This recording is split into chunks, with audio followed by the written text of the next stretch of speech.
चलिए आज की वीडियो में कंप्लीट डिटेल में जानते हैं कि आप प्रधानमंत्री फसल बीमा योजना के तहत अपनी फसल का बीमा कैसे कर सकते हैं। वीडियो को पूरा जरूर देखिए ताकि आपसे फॉर्म में कोई भी गलती ना हो, ताकि आपका बीमा न अटके। गूगल पे सर्च करेंगे पीएम अब बीवाई, प्रधानमंत्री फसल बीमा योजना की वेबसाइट आ जाएगी, इसे ओपन कर लेंगे। यहाँ पर इस तरह का इंटरफेस आएगा जिसमें एप्लीकेशन स्टेटस आप चेक कर सकते हैं। अगर आपने पहले बीमा किया है तो यहाँ पर इंश्योरेंस प्रीमियम कैलकुलेटर पर क्लिक करके आप चेक कर सकते हैं कि किस फसल पर आपको कितना प्रीमियम देना होगा। अब फसल बीमा करने के लिए आप या तो सीएससी वाला ऑप्शन चुनाव कर सकते हैं, सीएससी से कर सकते हैं। अगर आप खुद से फसल बीमा करना चाहते हैं तो यहाँ पर फार्मर कॉर्नर पे क्लिक करेंगे। इस पे क्लिक करके यहाँ पर आप लॉगिन कर सकते हैं। अगर आपने पहले फसल बीमा किया है तो मोबाइल नंबर से, या फिर आप पहली बार फसल बीमा कर रहे हैं तो यहाँ पर आप गेस्ट फार्मर वाला ऑप्शन भी चुन सकते हैं। और इस पर बहुत ही जल्द कंप्लीट डिटेल में वीडियो आने वाला है। अभी चलिए मैं आपको सीएससी वाला प्रोसेस दिखा देता हूँ, जिसमें दोनों ये प्रोसेस वैसे एकदम सेम है। इस पे वीडियो बहुत ही जल्द बनाएंगे। तो सीएससी वाले ऑप्शन को सेलेक्ट करेंगे और यहाँ पर सीएससी लॉगिन पे क्लिक कर देंगे। इस ऑप्शन पे क्लिक करने के बाद यहाँ पर सीएससी आईडी पासवर्ड दर्ज करेंगे, ये कैप्चा कोड दर्ज करेंगे और साइन इन पे क्लिक करेंगे। अब यहाँ पर सबसे पहले आप अपना स्टेट चुनेंगे, यानी कि आपका राज्य कौन सा है। तो हम यहाँ पर राजस्थान सेलेक्ट कर लेते हैं। उसके बाद यहाँ पर खरीफ 2023 का फसल बीमा कर रहे हैं तो यहाँ पर हम ये सेलेक्ट करेंगे। यहाँ पर ध्यान रख लेना है प्रधानमंत्री फसल बीमा योजना लिखा हुआ होना चाहिए। सिलेक्ट कर लीजिए। उसके बाद सबमिट पे क्लिक करेंगे। यहाँ पर एप्लीकेशन का ऑप्शन दिया हुआ है, इस पर आपको क्लिक करना है। बहुत सारे ऑप्शन आ जाते हैं, ये सभी ऑप्शन अलग अलग काम के हैं। यहाँ से आप बीमा कर सकते हैं नया। इसी के साथ अगर आपने बीमा किया है और पेमेंट कर दिया तो यहाँ पर वो सभी फॉर्म दिखाई देंगे, सभी एप्लीकेशंस दिखाई देंगे। और अगर आपने फॉर्म भर दिया और पेमेंट नहीं किया तो वो अनपेड एप्लीकेशंस में दिखाई देंगे।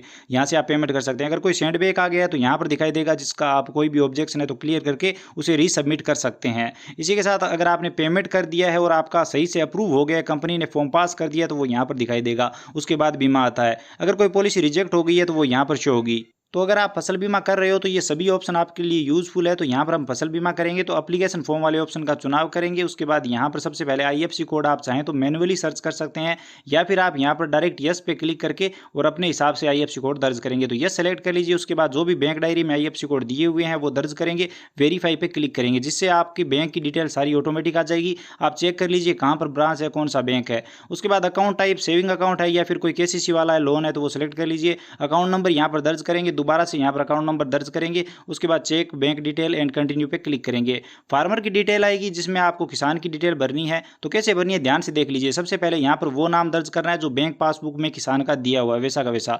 उसके बाद आधार कार्ड में जो भी नाम किसान का दिया हुआ है सेम टू सेम वही मीनिंग यहाँ पर दर्ज करनी है।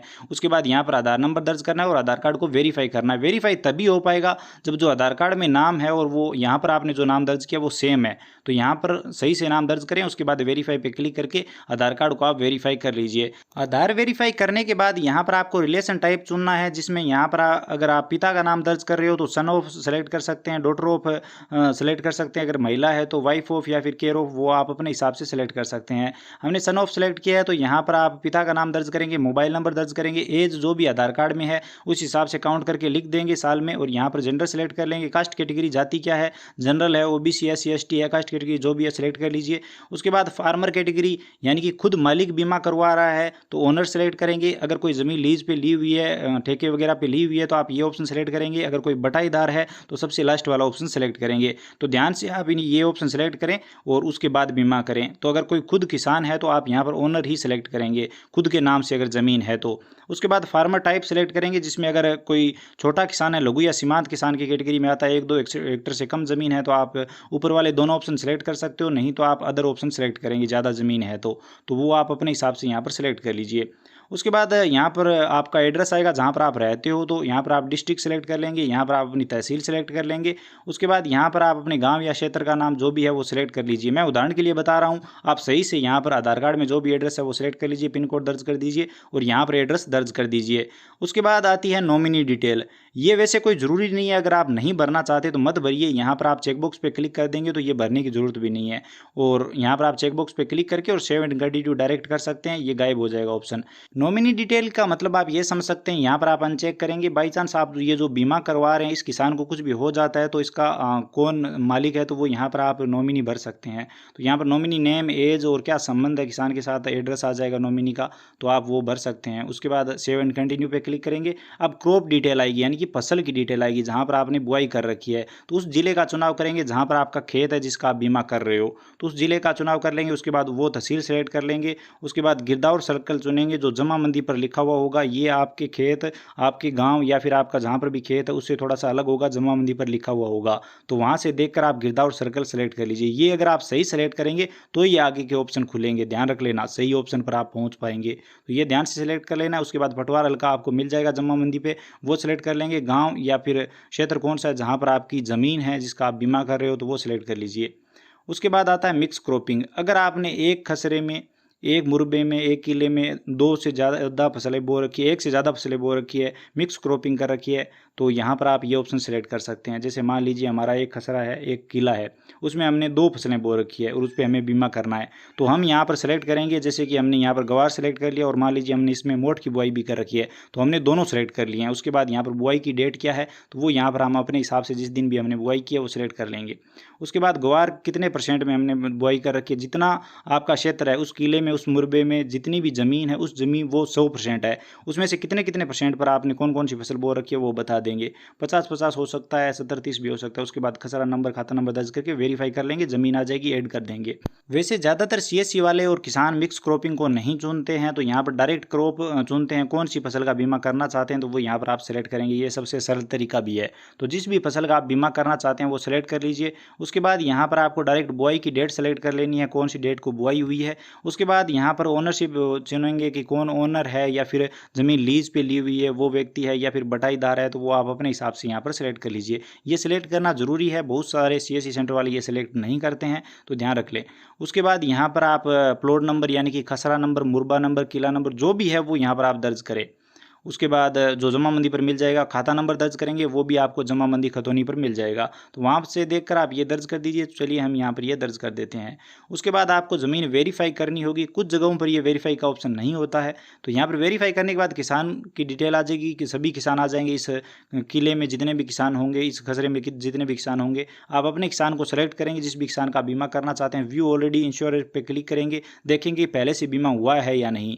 अगर नहीं हुआ है तो यहाँ पर आप सबमिट करेंगे। इस किसान के हिस्से में जितनी भी ज़मीन आ रही है वो यहाँ पर आ जाएगी। आप चाहें तो इसे कम भी कर सकते हैं लेकिन बढ़ा नहीं सकते, वो अगर ऑनलाइन है तो यहाँ पर ये ऑनलाइन है तो हम चाहें तो कम कर सकते हैं, लेकिन हमें इतनी पर बीमा करना है तो हम ऐड क्रॉप पे क्लिक कर देंगे और यहाँ पर ये ज़मीन हमारी ऐड हो जाएगी और यहाँ पर गवार का बीमा हो जाएगा। यानी ग्वार फसल हमने बुआई कर रखी है और उसका यहाँ पर बीमा हो चुका है, ऐड हो चुकी है ये। अगर आप चाहें तो यहाँ से हटा भी सकते हैं, ये हमारे लिए सही है। तो आप एक बार यहाँ पर चेक कर लीजिए। और अगर अलग अलग फसलें यहाँ पर आप ऐड करना चाहते हैं, और भी किले हैं और भी खसरे हैं, तो वो यहाँ पर आप ऐड कर दीजिए। किले, खसरे, मुरबे ये एक ही है, अलग अलग जगहों पर इसे अलग अलग बोला जाता है। तो यहाँ पर आप डॉक्यूमेंट अपलोड करेंगे जिसमें आपको बैंक डायरी अपलोड करनी है, पीडीएफ फॉर्मेट में, साइज 500 KB से कम होना चाहिए। तो यहाँ पर वो अपलोड कर देंगे। चलिए हम सेलेक्ट कर लेते हैं और यहाँ पर अपलोड पे क्लिक करेंगे, सही का टिक मार्क आ जाएगा इस तरह से, और नीचे यहाँ पर बैंक डायरी दिखाई भी देने लगेगी।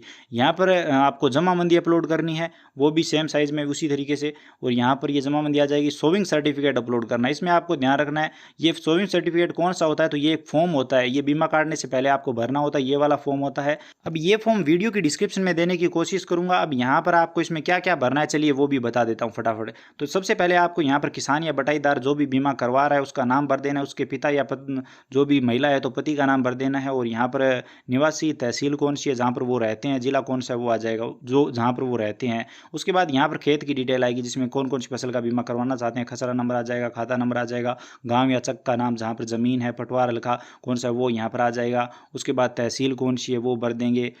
तो उसके बाद क्षेत्रफल यहाँ पर कितनी में आप बीमा करवा रहे हैं, कौन से खसरे में कितनी ज़मीन है वो भर देंगे। बुआई की तारीख यहाँ पर लिख देंगे। उसके बाद यहाँ पर नीचे आएंगे, यहाँ पर बैंक अकाउंट डिटेल लिख देंगे, जिस बैंक खाते में आप ये पैसे लेना चाहते हैं यहाँ पर साइन आ जाएगा किसान का। यहाँ पर डेट, जिस डेट को आप ये बीमा कर रहे हो, तो ये इतना ही भरना है आपको। इसके साथ आपको आधार कार्ड की कॉपी लगा देनी है किसान की, और यहाँ पर ये आपका शोविंग सर्टिफिकेट कंप्लीट। उसके बाद इसे अपलोड कर दिया।